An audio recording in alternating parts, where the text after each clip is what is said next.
so let's get started. So we're going to go through some key strategies and key competencies on how to prepare for the professional. Um, and you would have to take the GK, which is the general knowledge exam. You take that before you take the professional. But this workshop will still be helpful because at least the strategies that I'm going over can be transferred to any of the Florida teacher certification examinations. Okay. Okay. All right. So let's talk about the test format. So the professional education subject area test consists of approximately 110 multiple choice questions. You will have 2.5 hours to complete the test. And then each of the questions will contain 4 response options. And so you will have to choose the best response out of A, B, C, or D. Okay? Okay. All right. Now, next slide. Let's talk about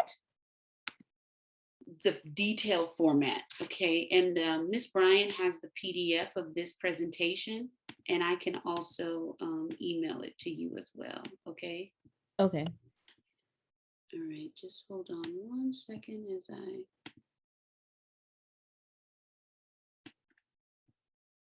okay, I'm just trying to look at my notes here.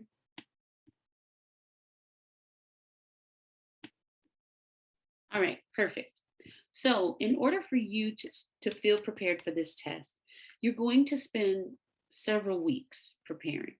And when I say several weeks, I'm talking anywhere between 6 to 8 weeks, okay? It is helpful to create a schedule for yourself to break down the test topics. This way you will know you have enough time to study each topic covered on the test, okay? So talk to me about your current test taking strategies. I just like, okay, so if we're doing like terms that we need to know for my teaching sports, I'll just study those terms. I'll make sure like I write out the spelling of them. So that's one. And then for my health classes, I would just read over the notes that I took. That's okay, great. Question. Is this for the GK exam or the professional exam? What I'm talking about today is for the professional, but Okay. these skill sets can transfer over to really any of the tests. Okay. Now, the competencies that I talk about today, they are specifically for the professional. Okay. But the strategies will still help you, okay? Okay. So some of the things test takers wish they would have known before they went to take the test. So they wish they would have watched out for questions that include the word not or except, which indicates that you need to choose the answer choice that does not apply. So really thinking about the wording. Then students wish they had kept an eye out on the time. Because you only have a limited amount of time, you have the 2.5 hour time frame, you want to make sure you answer every question. And then also it's better to guess on a question than you do not have than not leaving the answer than leaving it unanswered. Okay. So give it an educated guess. Do not leave blank questions on your test. Okay. So let me just break down some of the data. So 77% of the people who take the test pass on the first try, which is not bad. A scaled score of at least 200 is needed to pass the test. So that means you will need to answer,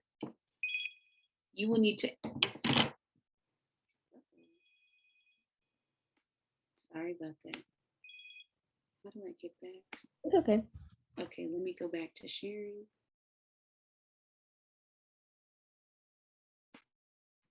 Give me one moment. Okay.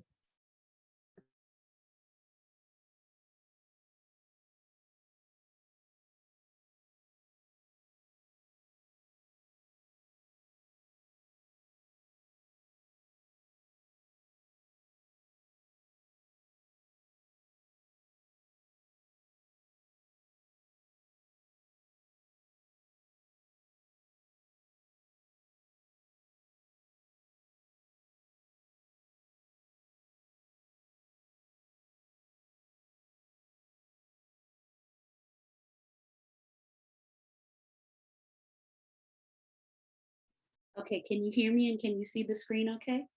Yes. Okay, great. And so what you want to make sure of is that you know that you have to get 71% of the 110 questions correct. So that means you need to get 79 answers correct to pass this test. So you have 110 questions, you need to get 79 answers correct. The best way to prepare for this is to attend workshops like this at the Candidate Empowerment Center, and then also to do a diagnostic exam. Do you know what I mean when I say do a diagnostic exam? Yes. Okay, good. So that diagnostic exam is going to show you your strengths and your weaknesses related to the exam.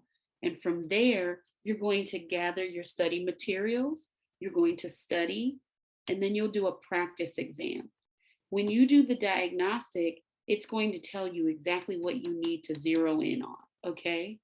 And so when you mentioned earlier, you do the key terms, you write the definitions. What are some of your other test taking strategies in terms of your strengths and your weaknesses when you take any exam? Um, Honestly, I'm really not a great. I'm not good at studying. So it's like I kind of cram a lot of stuff in, honestly. So, Well, good. So we're going to go through all of this and hopefully you'll have some strategies. I will say cramming doesn't work for these exams. I think you can definitely cram for your regular coursework sometimes, if you got a quick quiz or, an exam, you just ran out of time and you want to give it 2 nights of cramming. But as far as the subject areas, the professional and the general knowledge, this is something you want to spend time on and build your capacity over time. So for you, it's perfect because it's never too early to start. And so, as I said, 6 to 8 weeks, 1 to 2 months of studying, and then you want to develop a timeline. So you want to register for your test, and then you want to work backwards 6 to 8 weeks so that you give yourself an opportunity to be prepared. Or some students, they work really hard, they study for 6 to 8 weeks, and then they schedule their test, based on the test availability. So you can do it either way. Now, when you do the exam, you're going to automatically get a report at the end. That's an unofficial report. Then Dr. Shakir is going to receive an official report, and then you will also receive an official report. And it talks about which questions, which areas were and percentage you did well in, and which areas you did not do well in. And it'll have your overall score. All right. So let's break down some more test strategies. So the first thing you want to do after you've assessed where you are with the diagnostic and kind of put your schedule together, when you're in the test, whether it be your practice test or your for real test, you want to read the questions featured on the exam as carefully as possible. Okay. Each question is framed so that you will receive the important information from them, which will help you in finding the answer. So basically, sometimes you can pull context clues from the question itself. The next thing you want to do is keep the context of the question as well of your choices in mind. And then you want to recognize exactly what is being asked of you. And then you want to use a process of elimination to get rid of the obvious incorrect answers. Okay. So, and you can check them off, that kind of thing. I mean, it's all a digital test, but, you can kind of go through with a scratch piece of paper to, make that, those obviously incorrect answers, cross those out. All right, so let's talk about the type of questions. So you're going to have direct questions, which are choose the response option that best answers the question. Then you're going to have sentence completion questions. So you're going to select the response option that best completes the sentence. So it could be a blank term, a blank line there with the missing term, and you're going to have to complete that. And then you'll have scenario questions. So you have to, where you examine a situation, a problem, or a case study, Then you're going to answer the question, make a diagnosis, or recommend a course of action by submitting or selecting the best response option. So you will have a variety of these three formats, these question formats, within any part of the test. Does that make sense? Yes. Okay. And it's really good to know saying, oh, that's a direct question. So the examples that I'm giving you today, they're all direct question examples. But when you get your study materials from the Candidate Empowerment Center and when you take your practice test, you'll be able to say, oh, that's a scenario question. Oh, that's a sentence completion question. It's really good to identify the types of questions because then you'll be able to understand how you need to respond. All right. So this may be a little bit new to you because you're new to the education field, but I want to break down the competencies. So for every exam that you take for the Florida Teacher Certification, it's going to test you on various competencies of that part of the exam. So for the professional education exam, we have 8 competencies that we're studying for. And so let's break down these competencies. Have you looked at these competencies or read about them? No. Okay, that's all right. That's perfect. What I would do is download a copy of the competencies. You'll get a copy of this handout, this PowerPoint, but start to read about all of the components in each competency. Then, when you start to take your education courses, they will touch on the competencies in your coursework. When you can identify key competencies in your coursework, it will be easier for you to identify those competencies in the exam. Does that make sense? Yes. Okay, good. So the first competency for the professional is knowledge of instructional design and planning. And remember, when we're talking about the professional education exam, we're talking about the general ideas as it relates to teaching. And so with the professional, this is something that all educators, no matter what, should know. No matter if you're secondary, no matter if you're elementary, these are all competencies that we should know in order to be better teachers in the field. And so many of the questions are general. And so you would be able to apply them to various educational settings. So the next competency is knowledge of appropriate student-centered learning environments. Third is knowledge of instructional delivery and facilitation through a comprehensive understanding of subject matter. And then the fourth competency is knowledge of various types of assessment strategies for determining impact on student learning. Do you have any questions about these first 4 competencies? No, not so far. I'm writing them down, so I'm just trying to, just take it all in. Okay, yeah. All right, so remember, it's a computer-based test. It's going to be 110 multiple choice questions, and you are going to be tested on a variety of the key competencies, right? And then when you're thinking through like knowledge of instructional design and planning, and so you're going to go back to your education courses that talk about how you deliver course content, right? So right now I'm teaching you in a digital course content, right, modality. I'm using Zoom, and how I planned for this workshop was I created a slide deck with resources and definitions to better serve students on how to take the Florida Teacher Certification exam. And planning could mean your lesson plans, right? It could mean the course materials that you're bringing to the classroom in order to make the learning come alive for the student. And then knowledge of appropriate student-centered learning environments. I could just sit here and talk and not engage with you. If I didn't ask you questions and make sure you're understanding things along the way, That's not very student-centered. But the fact that we pause, we go through some definitions, we talk about different ideas to make sure you understand, we're creating a student-centered learning environment. And then knowledge of instructional delivery and facilitation. And so right now, because of the pandemic, the only way we can really do a lot of our instructional delivery is digitally or, in distance learning pedagogical ways.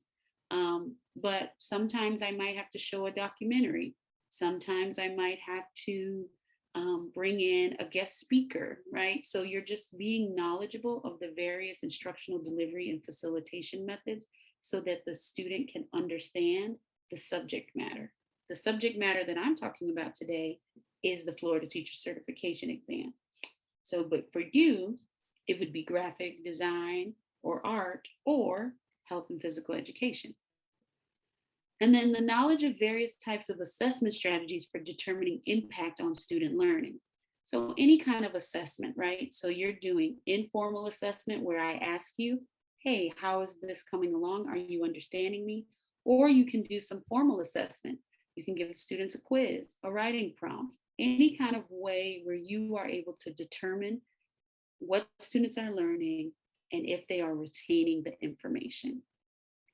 How did that resonate with you? I fully understand. Okay, great, great. All right, so no pressure here, but let's see how you do with the sample question. And this is from the first 4 competencies. And I'll read it to you and you can see it on the screen as well. All right, so what initial action should a teacher take prior to requesting that a student be evaluated for special education services? Now, I know you have not had any education courses yet. So, but I just want you to get a sense of what the questions are, okay? So, is the answer conferring with the principal concerning the suspected reasons for the student's low performance? Is it informing the special education teachers that another student will be placed with them? Is it C, meeting with the parents to discuss alternatives for meeting the student's needs? Or D, scheduling a meeting with the school guidance counselor and the parents to design a plan of action? Okay, I'm just guess. I think it's D, but I'm between like D and A. Okay, okay. So the answer is, and I could see why you jumped to D, right? Because you want to be proactive. But what you'll learn in your education courses, particularly as it relates to students with exceptionalities, is that first you want to discuss meeting with the parents to discuss alternative for meeting the students' needs. So the correct response is C, because you want to make sure before you jump to labeling a student or asking if they be evaluated, you want to get an understanding of what that student's needs are, what their home life is about, and what are things that you could be doing to differentiate your instruction to make sure your students' needs are met. And many of times you have to consult with the parents. And if the parents aren't around, whoever their guardian or caretaker would be. So, but that's good. So scheduling a meeting with the school guidance counselor and parents to design a plan of action would actually be next if you realize you've put the appropriate interventions in place, but the student is still having a hard time, right? And then you also would want to confer with the principal concerning the suspected reasons, right? So if this is an older student, you have to look through their education history, things of that nature. But the first step is meeting with, and the question here is asking what initial action. So that is the clue in the question to say, what is my first step? Okay. All right, good. Okay, next question. Which of the following assessment strategies involves the systematic collection of students' work? Is it A, portfolio, Is it B, presentation? Is it C, standardized test? Or is it D, journal entry?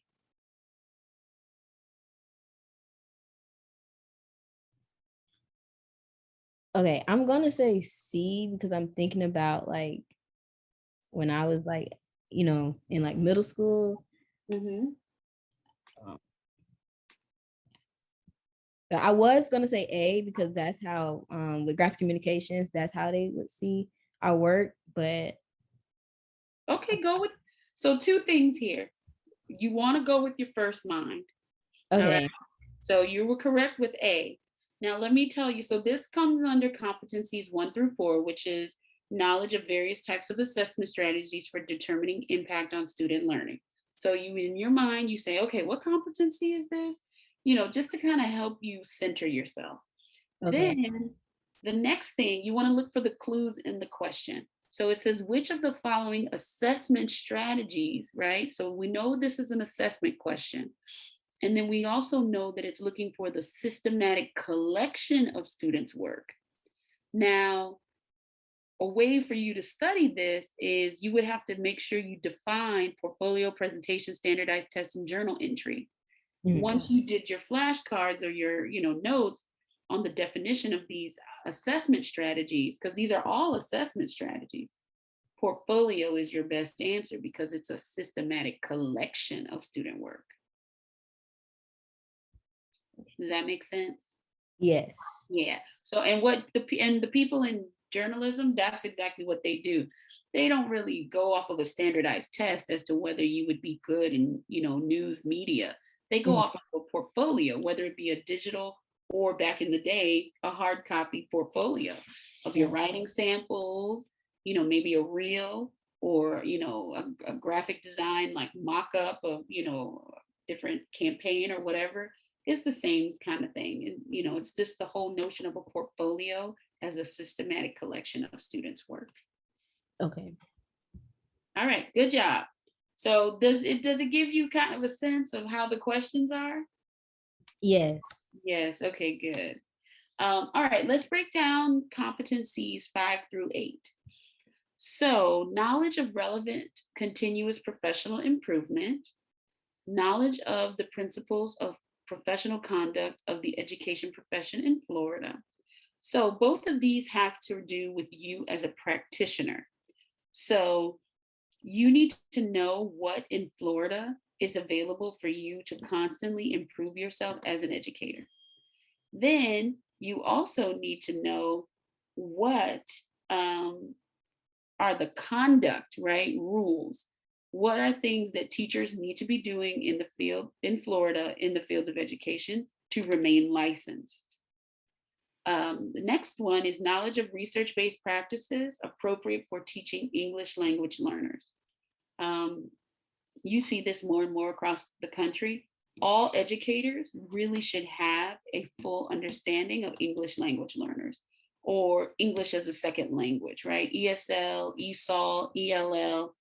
It all depends on what your district calls it. Because whether it's, Haitian Creole, whether it's Spanish, whether it's an indigenous language, whether it's even, just linguistics in terms of where you're geographically from. Um, like in the north, I grew up calling soda pop, whereas when I moved south, we called it soda, right? And so some of those just different language barriers, you want to be able to know what's going on with your students and how Okay. to reach them. And then lastly, it's knowledge of effective literacy strategies that can be applied across the curriculum to impact student learning. And so we know literacy is one of those subject areas that has to cross subject matter, right? So whether you're in art, whether you're in math, science, social studies, English, you have to have effective literacy strategies and Mhm. you have to be able to engage students because then they won't be able to do the rest of their work. Mhm. Okay. So those are the key competencies 5 through 8. Any questions? No. Okay. All right, so let's take a look at these questions. Again, I know you don't have the background yet, but at least you can kind of take an educated guess. So, Mhm. which accommodation for taking a multiple choice test would best serve a mid level ELL student? Is it A, giving the student a translation of the test? B, allowing the student extra time to complete the test? C, permitting the student to work with another student? Or D, having the student answer the test questions orally? So, which accommodation would best serve? Now, these are various accommodations, all of them, but you want to talk about which one would best serve a mid level ELL student. What are we thinking?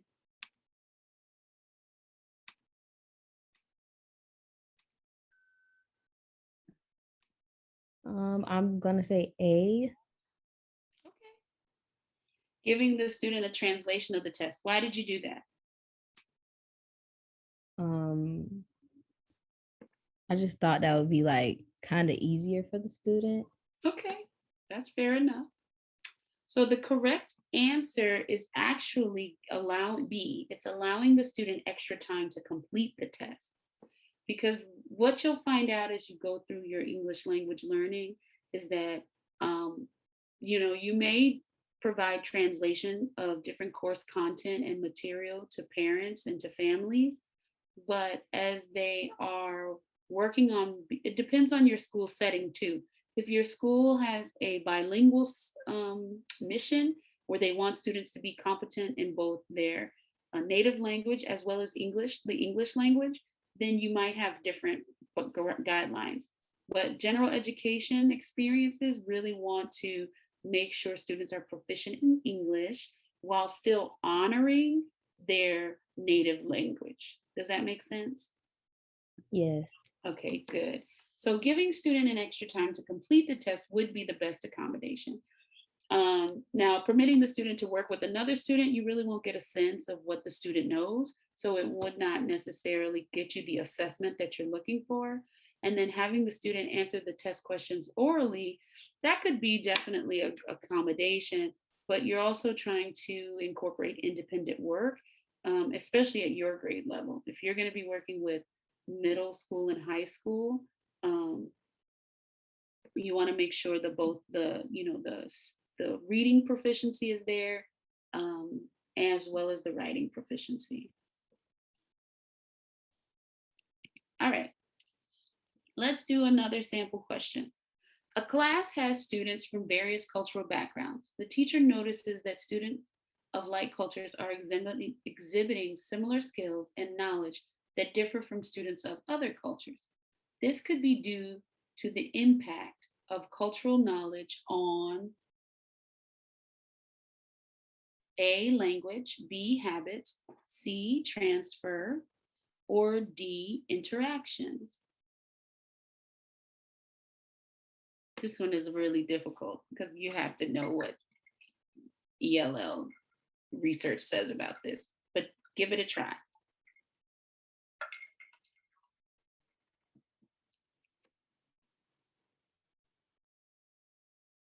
Um, can I say B, habits? Okay, okay. Good guess. So it's actually transfer. And I'll tell that when you take your ELL courses, you're going to learn that ELL children may manifest interference or transfer from their first language. This means that a child may make an English error due to the direct influence of a L1 instructor. So for example, in Spanish, um, if you say something like esta casa es más grande, the house is bigger, the literal translation of that is the house is more bigger. And so a Spanish speaking student may say the house is more bigger, and it would be basically translating it verbatim from Spanish to English. Does that make sense? Yes. Yeah. And so we see this as a normal phenomenon. So if you see that in the students writing, the English language is really hard. So you have to make sure that you provide some um, you know just feedback, but it's not a disorder. So the main purpose of this question is that, the students in their mind are translating exactly as it is in their language, and that we don't want to confuse it as a disorder or, a learning disability. It's simply just transfer. Okay, last sample question. A student appears to be struggling with a reading subskill after initial instruction. The teacher wants to find out what component of reading is hindering comprehension. Which of the following assessment would best aid the teacher? Would it be screening? Would it be diagnostic, progress monitoring, or outcome measure?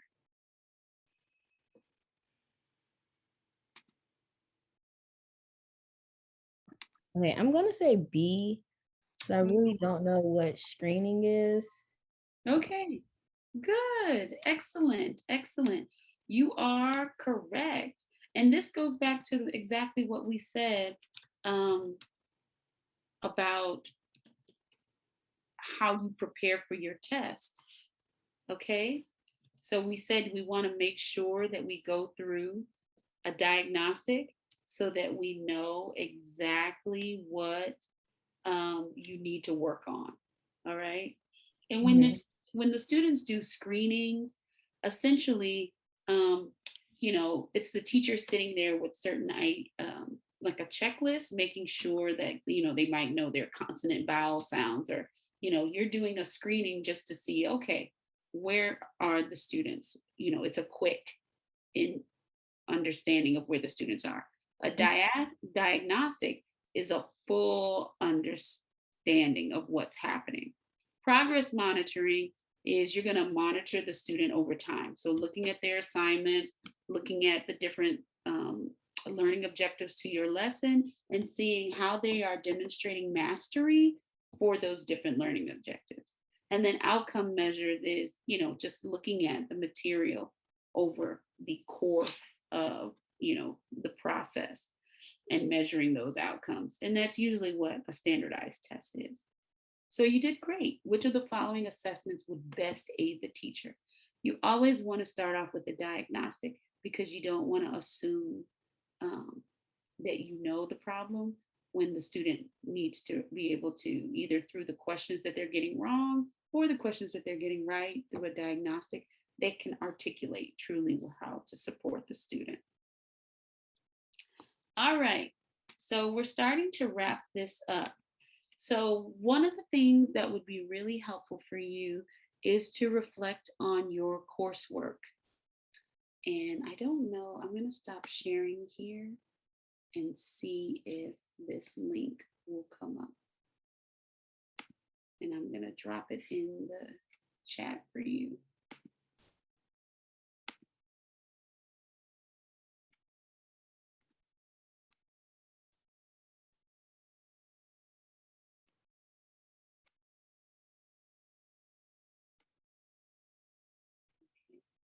So you may not have seen this, but I'm going to pull it up here. And then I'm going to pull up Florida Teacher Certification website for you as well.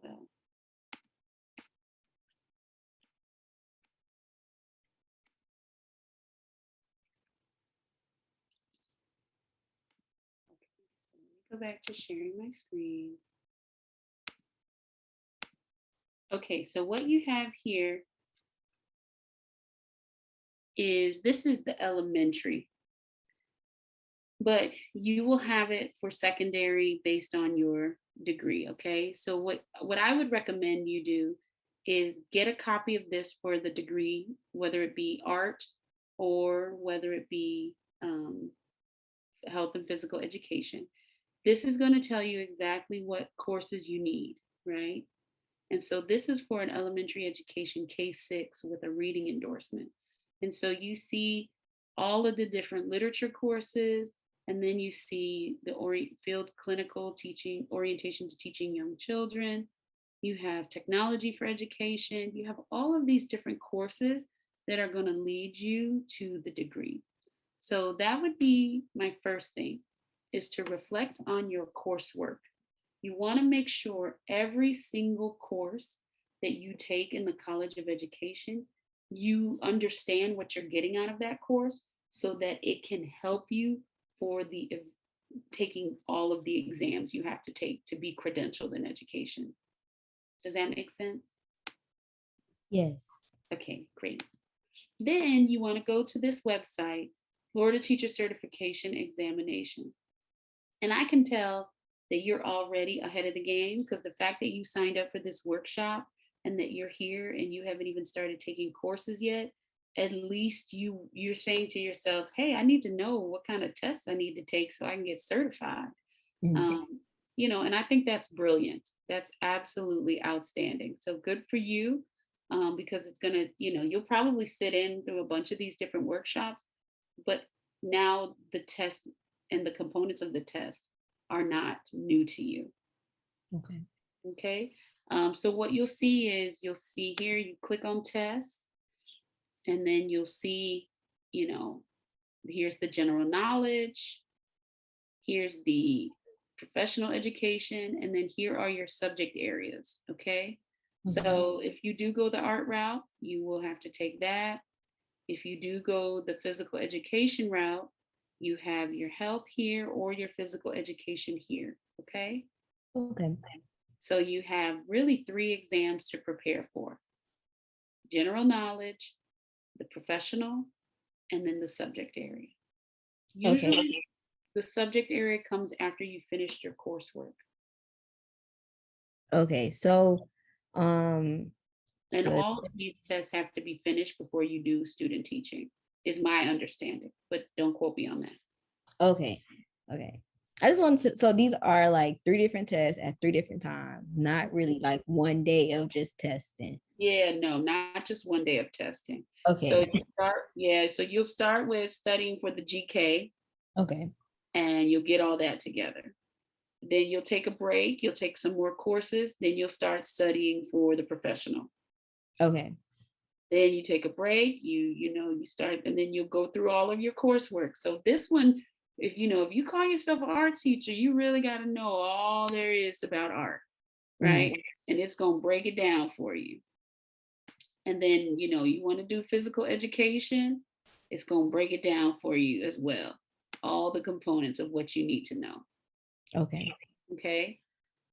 So, think about what you really want to do. I think either way, I mean, physical education, unfortunately, within public education, they've been cutting so many arts programs. Mhm. But, in physical education, both of them can take you a long way. But I see a lot of opportunities for students in physical education, whether it be coaching, sport management, health and nutrition. I mean, it's just a broad field. Right. So you want to make sure it's good that you started with this workshop because now you can begin to put a plan together, because you'll have to take these tests and it'll be certain benchmarks, because you won't be able to do student teaching without completing certain tests. You won't be able to graduate without completing certain tests. You won't be able to officially be an education major without completing certain tests. Okay. Okay. All right. So make sure you get the curriculum map for whatever you're going to do. Mhm. Then make sure you kind of look and see. And as you can see, when you click on the professional, it's $150. And so we went through the breakdown. You want to prepare because you don't want to keep paying $150. Right. Now, when I was at FAMU, if students who passed the GK on the first time, they received their money back. So you can inquire about that if they still do that. If you pass the GK on the first time, the foundation will cut you a check for the cost of the general knowledge test. Okay. So that's a nice incentive. Um, the next thing I want to remind you is to take this seriously and invest in yourself. So, whether it be going into the Candidate Empowerment Center regularly, or getting a tutor, some student who's passed it on the first or second time, those are the students that you really want to connect yourself with. Set up meetings with them so they can help you with the best practices. We've gone through the general idea of what they are, But for you to take it to the next level, you have to be in that candidate empowerment center on a regular basis. Okay, where is that? The Candidate Empowerment Center is located, it's on the second floor of the college of the Gore Education Complex. So let me look it up. Let me see where Candidate Empowerment Center.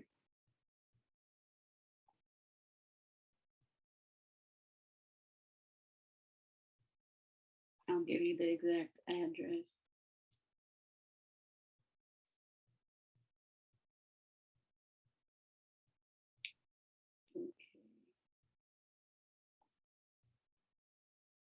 GECA 211.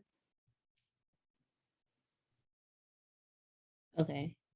And Dr. Shakir, the woman that was on right before us, you want to make sure that you connect with her.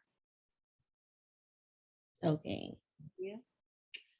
And then some of these tests, particularly with the subject areas, it all depends. If you pass a section, you won't have to retake that section. And so, as you're studying, and let's say you passed all of sections but one, you won't have to take the whole test again, particularly for some of these subject areas. You'll only have to retake that section that you didn't do well on. So keep that in mind too, but you really want to go in prepared so that you don't have to retake anything. Okay. Okay. Let's see, what else? Pace yourself and study in chunks. All right. So you want to identify your tasks for the day. Have you ever heard of this Pomodoro technique? No.